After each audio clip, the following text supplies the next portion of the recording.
तो कहानी की शुरुआत में हम यूएसए और रशिया के बीच चल रहे कोल्ड वॉर को देखते हैं, जिसके चलते रशिया की सोवियत यूनियन पेट्रियट नाम की एक सीक्रेट ऑर्गेनाइजेशन चला रही होती है, जिसमें काफी सारे साइंटिस्ट मिलकर डिफरेंट नेशनैलिटीज के लोगों के ऊपर एक्सपेरिमेंट्स करके उन्हें सुपर हीरो बना रहे होते हैं, ताकि वो सुपर हीरोज दुश्मनों से अपनी मातृभूमि की रक्षा कर सकें। हालांकि एक मिस्टीरियस एक्सप्लोजन के कारण उस लैब के साथ साथ उनका एक्सपेरिमेंट भी खत्म हो जाता है। इस हादसे के बाद से किसी को भी सुपर हीरो और उन्हें बनाने वाले साइंटिस्ट के बारे में कुछ पता नहीं होता कि आखिर वो सभी कहां और किधर चले गए। प्रेजेंट टाइम में रशियन आर्मी अपने नए रोबोट्स की टेस्टिंग कर रही होती है। इन रोबोट्स को चलाने के लिए किसी इंसान की जरूरत नहीं थी, क्योंकि ये बहुत ही एडवांस्ड एआई थे। सभी की टेस्टिंग अच्छी होती है, लेकिन अचानक वो रोबोट्स घूमते हैं और अपनी ही टीम के टैंक्स और हेलीकॉप्टर्स पर हमला शुरू कर देते हैं। इन रोबोट्स के खिलाफ आर्मी कुछ नहीं कर पाती और फिर देखते ही देखते रोबोट्स आर्मी की सभी व्हीकल्स को डिस्ट्रॉय कर देते हैं, जिसके बाद वो सभी जनरल्स और टेक्नीशियंस पर हमला करके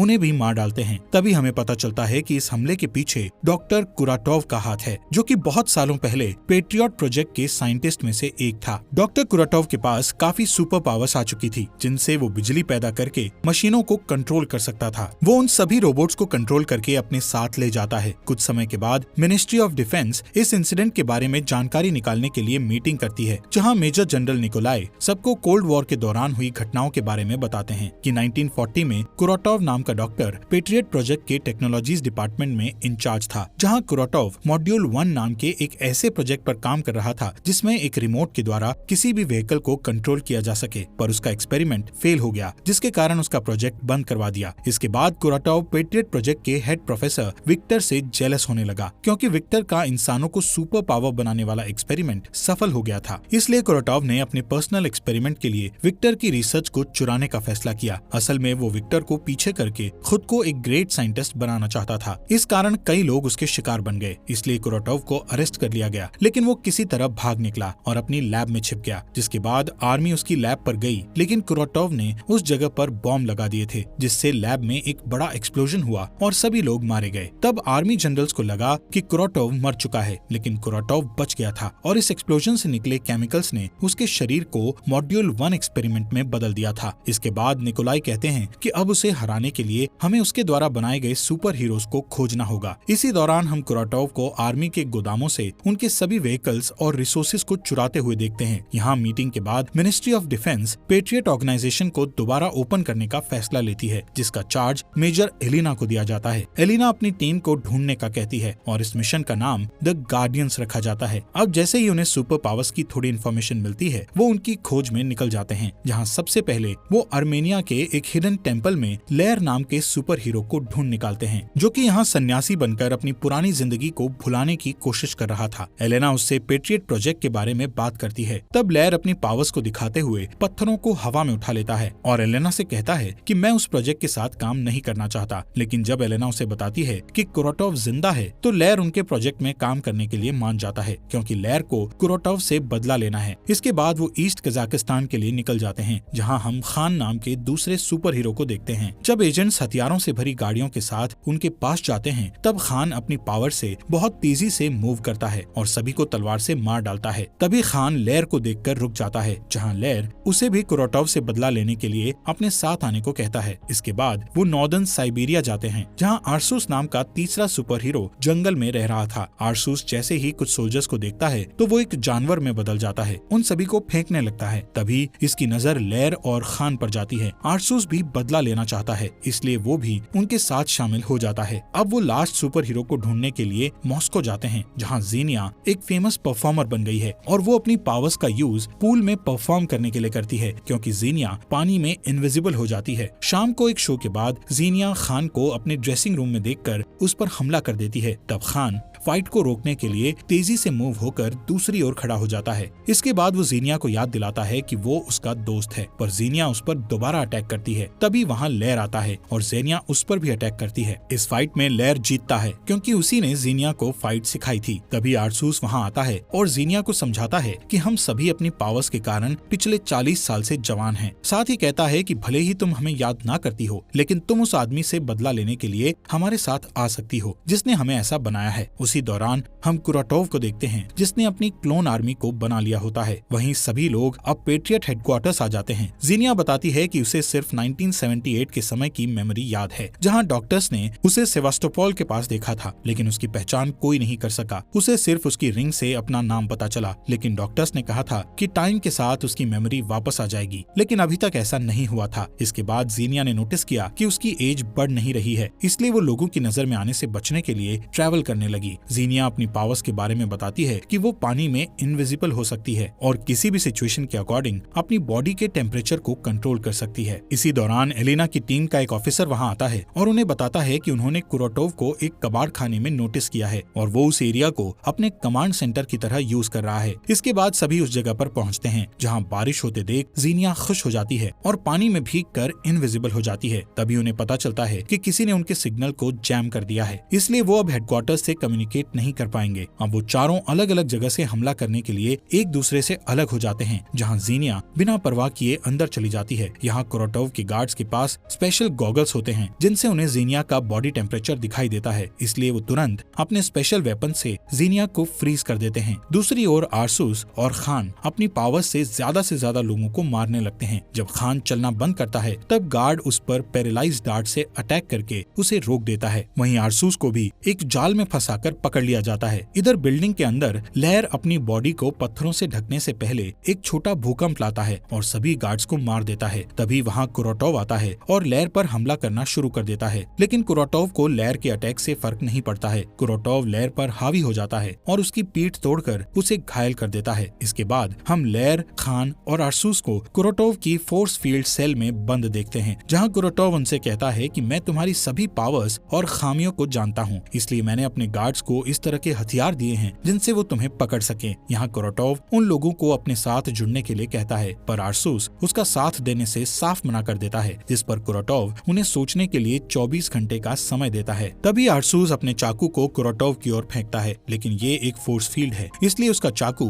वहाँ से बाहर नहीं निकलता। इसके बाद कुराटोव उन चुराए हुए टैंक्स को इकट्ठा करता है और पूरे शहर पर उनसे अटैक कर देता है। इस अटैक के बाद न्यूज पर बताया जाता है कि आर्मी के सभी टैंक्स को चोरों ने चुरा लिया है, साथ ही उनका स्पेस ट्रांसमीटर भी चुरा लिया गया है। इसके बाद वो बताते हैं कि एक गुमनाम दुश्मन मॉस्को की ओर अपनी आर्मी ले जा रहा है, जिस वजह से शहर के सभी लोग शहर छोड़कर भाग रहे हैं। यहाँ हमें पता चलता है कि कुराटोव ने जनरल डोलगोव के साथ सौदा किया था कि अगर वो सुपर हीरो को उसके हवाले कर देगा तो वो किसी भी चीज को अपने कंट्रोल में नहीं लेगा। पर कुराटोव डोलगोव की डील को भूलकर उसे मार डालता है। असल में कुराटोव अपने मॉड्यूल 2 प्रोजेक्ट को शुरू करने वाला था, जिसमें कुराटोव उस ट्रांसमीटर को ओस्टेंकिनो टावर और फेडरेशन टावर से जोड़कर रशियन सैटेलाइट को सिग्नल भेजेगा और इस सिग्नल के जाते ही वो सभी सैटेलाइट्स को अपने कंट्रोल में ले लेगा, जिससे धरती पर मौजूद सभी चीजें उसके कंट्रोल में आ जाएंगी। इस बीच एलेना लैर को वापस हेडक्वार्टर ले जाती है। जब लैर ठीक हो जाता है तब एलेना को बताता है कि मैं जब बेहोश था तब मैं अपनी बेटी को देख रहा था। लैर बहुत दुखी होकर बताता है कि मैंने अपनी बेटी को बूढ़ा होते हुए और उसे अपनी नजरों के सामने मरते हुए देखा है। असल में लैर के पास सुपर पावर होने से उसकी उम्र नहीं बढ़ रही थी, जिस कारण अब वो बहुत दुखी हो चुका था। इसके बाद एलेना से मिलने कुराटोव का पुराना लैब पार्टनर विक्टर आता है। विक्टर बताता है कि वो इतने सालों से छुपा हुआ था, पर जब उसने न्यूज पर कुराटोव को देखा तो वो वहाँ आ गया, क्योंकि उन लोगों को कुराटोव को रोकने के लिए विक्टर की हेल्प जरूर पड़ेगी। यहाँ विक्टर तुरंत लैर को ठीक करने का काम शुरू करता है। साथ ही एलेना को कुराटोव की सीक्रेट लैब का पता बताकर बाकी के सुपर हीरोज को बचाने का कहता है। इसके बाद एलेना की टीम उस लैब के अंदर घुसकर सभी गार्ड्स को मार देती है और गार्डियंस को आजाद कर देती है। तब खान कुछ कहे बिना वहाँ से चला जाता है। वहीं कुराटोव उन दोनों टावर्स को शहर से ले जा रहा होता है। इधर एलेना आरसूस से बात करती है। तब आरसूस बताता है कि वो जीनिया के लिए परेशान है, क्योंकि कई सालों बाद वो जीनिया से मिला, लेकिन जीनिया को कुछ भी याद नहीं है, इसलिए उसने जीनिया से दूरी बनाने का फैसला लिया है। इसके अलावा आरसूस अपनी बॉडी के चेंजेस से परेशान होकर कहता है कि वो हर दिन जंगली जानवर बनता है, इसलिए उसे डर है कि कहीं वो हमेशा के लिए जानवर ना बन जाए। जिस पर एलेना उससे वादा करती है कि वो कभी ऐसा नहीं होने देगी और शायद विक्टर उसका इलाज ढूंढ सकता है। इधर विक्टर कुराटोव की सीक्रेट लैब में उसके क्लोन्स पर स्टडी कर रहा था, जिस दौरान कुराटोव वहां आता है और विक्टर पर धोखा देने का आरोप लगाते हुए कहता है कि तुमने अकेले काम करके सुपर हीरोज के रिजल्ट को निकालकर मेरे साथ गलत किया। इसके बाद कुराटोव कसम खाता है कि वो पूरी दुनिया को बताएगा कि असली जीनियस कौन है। ये कहकर वो एक जहरीली गैस लैब में छोड़ देता है, जिससे विक्टर की डेथ हो जाती है। बाद में कुराटोव दोनों टावर्स को जोड़कर स्पेस ट्रांसमीटर को सेट करता है। अब जैसे ही वो पावरफुल मशीन को एक्टिव करता है तब पेट्रियट सिस्टम उसे डिटेक्ट करके कुरोटोव के प्लान को समझ जाता है। इसलिए वो उसे रोकने के लिए फाइटर प्लेन का एक ग्रुप भेजते हैं, जिस पर कुरोटोव आर्मी के चुराए रोबोट्स को फाइटर प्लेन के ऊपर गोली चलाने के लिए कहता है, जिस कारण सभी प्लेन बुरी तरह तबाह हो जाते हैं। दूसरी तरफ बिल्डिंग के ऊपर खान को देखते हैं। तब एलेना उससे उसकी परेशानी पूछती है, जिस पर खान बताता है कि उसका एक भाई था जो अच्छा फाइटर था और खान उसी की तरह बनना चाहता था। फिर उसे कुरोटोव मिला जिसने उसे पावरफुल बना दिया, जिसके बाद खान ने अपने भाई को फाइट चैलेंज दिया, पर खान ने फाइट के दौरान अपना कंट्रोल खो दिया और अपने भाई को मार डाला। ये सुनकर एलेना उसके साथ सिंपैथाइज करते हुए याद दिलाती है कि अभी शहर को उसकी जरूरत है। इसके बाद सभी फिर से एक साथ होते हैं, जहां एलेना गार्डियंस को बताती है कि उन्होंने उनके लिए नए सूट्स और वेपन बनाए हैं। आरसूस को टारगेटिंग सिस्टम वाली एक तोप मिलती है। ये तोप आरसूस के नर्वस सिस्टम से जुड़ेगी और जहां भी आरसूस का एग्रेशन फोकस होगा तोप उसे अपना टारगेट बना लेगी। लेकिन इसके अलावा जब आरसूस पूरी तरह बीस्ट मोड में बदलेगा तब तोप फुल्ली ऑटोमेटिक हो जाएगी। वहीं खान का सूट उसे हर तरह के डैमेज से प्रोटेक्ट करेगा। इस सूट में बुलेट्स, ब्लेड्स के साथ साथ हर तरह के इंजेक्शन को रोकने की पावर होती है। अब लेयर के सूट को देखते हैं, जिसकी मदद से लेयर के पास हमेशा पत्थर मौजूद होंगे। साथ ही एक स्पेशल चाबुक देते हैं जिससे लेयर अपनी इलेक्ट्रोमैग्नेटिक पावर को यूज करके दुश्मन को मार सकता है। वहीं जीनिया को उसका सूट दिखाते हैं, जिसे पहनने के बाद जीनिया कभी भी इनविजिबल हो सकती है। साथ ही वो किसी भी चीज को टच करके उसे भी इनविजिबल कर सकती है। इसके बाद चारों अपने नए हथियारों के साथ प्रैक्टिस करते हैं। स्टार्टिंग में उन्हें प्रॉब्लम्स आती है, लेकिन अच्छी ट्रेनिंग के बाद वो उन्हें कंट्रोल करना सीख जाते हैं। यहाँ कुरोटोव सिग्नल भेजने के लिए टावर्स को चार्ज कर रहा था, इसलिए गार्डियंस टीम के पास उसे रोकने के लिए सिर्फ 1 ही घंटा होता है। टीम टावर की फोर्स फील्ड को डिस्ट्रॉय करने का मिशन बनाती है, जिसके कंप्लीट होने के बाद उन्हें जल्दी से भागना होगा, क्योंकि जल्द ही रॉकेट लॉन्चर्स पूरे मॉस्को को खत्म कर देंगे। इसके बाद लेयर सबवे टनल से